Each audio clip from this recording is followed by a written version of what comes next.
as we move on here into race number 3 at Del Mar for Phillies claiming 20,006 furlongs on the poly track. Who do you got here, Matt? Well, looking at this race, first of all, there's probably going to be a good amount of speed. Number 4, Wink and Wish is going to be close to the pace. Bluegrass Ellie, she's going to be fast going to the front. So I think those two are going to go relatively fast early. But I had to go with Wink and Wish. The more I thought about it, first of all, I watched the replay, and Wink and Wish, I love that last race. She ran unbelievable. Even though she only lost by a half length, she dueled on the inside. She set decent pace. She was on the inside there. Fire and Desire, the winner of that race, went up alongside of her, and she just kept digging in. She ran her heart out, and she ran a huge race. And if she runs that type of race again, I think that she's going to be very difficult to beat. She's 2 for 4 at this distance. Both of the times she won, 2 out of her 7. She's ran 7 times and she's won twice, and both of those starts were at 6 furlongs. So it appears 6 furlongs is her best distance. She runs well on the synthetic. That's her preferred surface because she's 0 for 2 on the dirt. She hasn't even been in the money on the dirt. So she's good. If she, even with Bluegrass Ellie going to the front, Wink and Wish might be able to sit off, although I think she runs better on the lead.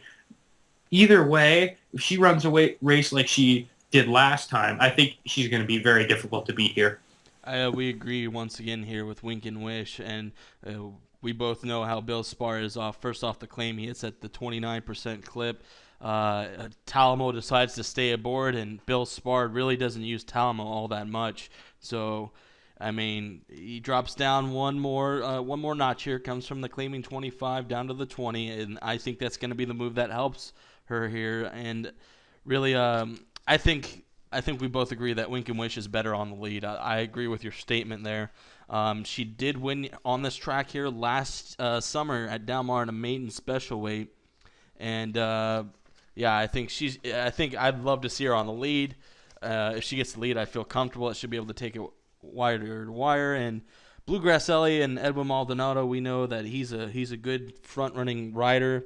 When you get him on the lead, Edwin knows how to just get comfortable on the lead, and he sometimes, for me personally, when I see Edwin on the lead and I see he's got a comfortable lead, I know he's going to be tough to pass. But unfortunately for me, my second pick had to go to Say. Once again, I'm jumping on the Irving Orozco bandwagon, I guess you could say. He's won his past 2 races. Irving won on this horse last out at Bedford Hollywood Park at the 6 furlong distance.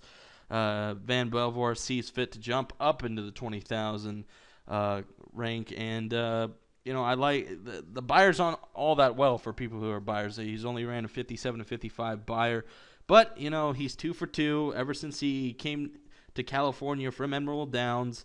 He ran in a stakes race up there, so they probably thought something of him, and then Van Belvoir must have. I'm gonna imagine he probably got a private purchase since he owns and trains the horse, and tested at Golden Gate, ran well. And then Hollywood Park won by a length and 3/4. I'm gonna take a risk here and go with Say. I don't know the morning line. You can feel free to tell me, but I like Say as the second choice here in race 3. Yeah, Say 7-2 on the morning line, and especially if a pace develops, this is going to set up perfect for Say. Say is going to be getting a perfect stocky trip. She's got a good outside post, so Orozco can look to its inside, see what the other riders are doing. He has that advantage. 2 for 2 on the synthetic. So this filly likes the synthetic. So she's got a big chance here, even though it appears based on Beyer numbers that she hasn't run as fast as some of the others. The way the race might set up, it might just set up perfectly for her. And Say's got a big chance. However, I looked more to the inside and went with number 2, Katie Star for Eric Kruljack and leading rider Rafael Bejarano. And I'm assuming that there's going to be a decent amount of pace up front. Although Wink and Wish, I think, can hold on for that win, I think Katie Star is going to be flying because she's been running an optional claimers for $50,000 at Golden Gate Fields, and she takes a drop here all the way down to the $20,000 claiming marks.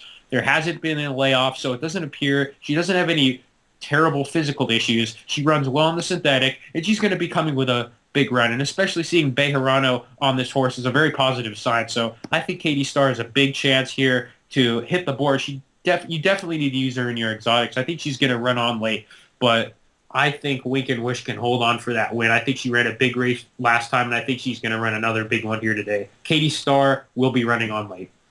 So we both like Wink and Wish. You make Katie Starr your second pick, and then for me, my second pick comes on the outside with Say Say.